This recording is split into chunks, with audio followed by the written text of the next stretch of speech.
When someone first comes to me with an IRS problem, the first thing they usually want to do is call the IRS. Immediately, they want the pain to stop. They want to feel like they did something. So they start jumping to options they don't really understand yet. That's the most common way I see people make things worse, jumping before they look. The way I think about it is like an emergency room. You see symptoms, and the instinct is to stop the bleeding. And sometimes that matters. But if you don't understand what's causing the symptoms, you can actually make things worse by rushing in. I see this a lot with payment plans and installment agreements. People don't realize there are rules, consequences, and prerequisites. And then there are people who want to stay in the underground economy and be a little conspiratorial about it.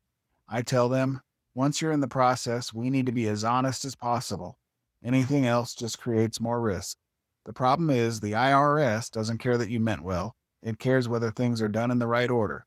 Doing something isn't the same as doing the right thing.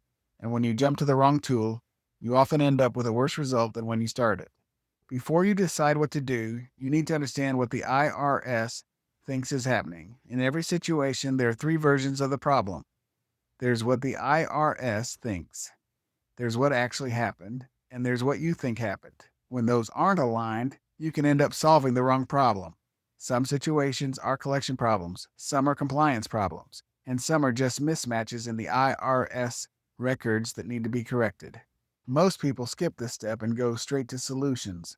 That's tempting because being on the IRS radar is scary and you just want it over with. But when you do the wrong thing first, you can make the situation worse. You create misunderstandings, and sometimes you close off options because the procedures weren't followed in the right order. Before any real decision makes sense, you need a clear picture of where you actually stand. That's why we start with a diagnostic conversation. Not to fix anything, not to choose tools, but to understand what actually matters right now and what doesn't. We call that the tax radar check.